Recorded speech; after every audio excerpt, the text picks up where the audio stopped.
के सूरत शहर में एक साधारण परिवार रहता था। पिता रमेश एक मेहनती मिस्त्री थे। माँ गीता घर संभालती थी।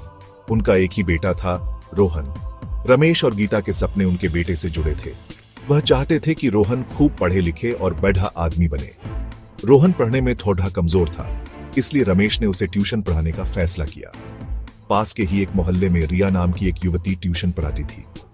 रिया दिखने में शांत और सौम्य थी। रमेश ने सोचा यही सही रहेगा। रोहन को रिया के पास ट्यूशन के लिए भेज दिया गया। शुरू शुरू में सब ठीक रहा। रोहन रोज ट्यूशन जाता, रिया उसे पढ़ाती। रमेश और गीता को लगा कि रोहन की पढ़ाई अब सही रास्ते पर है। उन्हें क्या पता था कि जिस पर उन्होंने अपने बेटे का भविष्य सौंपा है, वह एक दिन उनके सपनों को चकनाचूर कर देगी।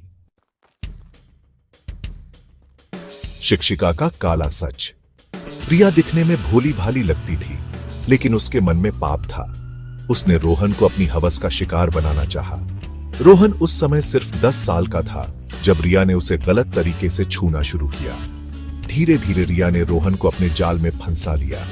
उसे उपहार देती, प्यार से बातें करती। रोहन अभी बच्चा ही था। उसे क्या पता था कि रिया उसके साथ क्या कर रही है। 3 साल बीत गए।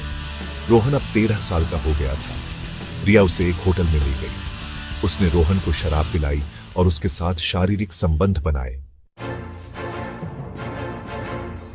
विश्वासघात और फरार। एक दिन रोहन अचानक गायब हो गया। रमेश और गीता घबरा गए। उन्होंने हर जगह रोहन को ढूंढा, लेकिन उसका कोई पता नहीं चला। आखिरकार उन्होंने पुलिस में शिकायत दर्ज कराई। पुलिस ने छानबीन शुरू की। जांच में पता चला कि रोहन आखिरी बार रिया के साथ देखा गया था।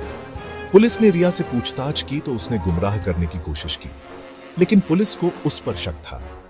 आखिरकार पुलिस ने रिया और रोहन को शमलाजी बॉर्डर के पास एक बस में पकड़ डीडीएच लिया। वे दोनों जयपुर भागने की कोशिश कर रहे थे। कानून के हाथ लंबे। पुलिस ने रिया को गिरफ्तार कर लिया। मेडिकल जांच में पता चला कि रिया 5 महीने की गर्भवती थी। उसने कबूल किया कि बच्चा रोहन का है। रिया के खिलाफ पॉक्सो एक्ट के तहत मामला दर्ज किया गया। उसे जेल भेज दिया गया। रोहन को काउंसलिंग के लिए भेजा गया। यह घटना समाज के लिए एक सबक है। माता पिता को अपने बच्चों के प्रति सतर्क रहना चाहिए। उन्हें बच्चों से खुलकर बात करनी चाहिए और उनकी गतिविधियों पर नजर रखनी चाहिए। बच्चों को भी अच्छी और बुरी चीजों के बीच का अंतर समझना चाहिए। उन्हें किसी भी तरह के शोषण के खिलाफ आवाज उठानी चाहिए।